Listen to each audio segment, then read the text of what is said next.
every voice that makes you feel guilty is the voice of God. Think about the difference.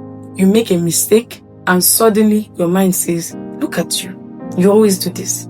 God must be tired of you. That's condemnation. But God's correction doesn't destroy you.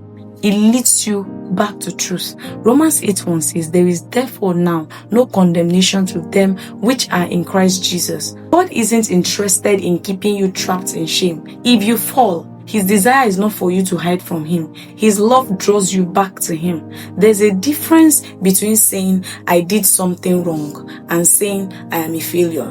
The first one can lead you to change. The second makes you want to give up.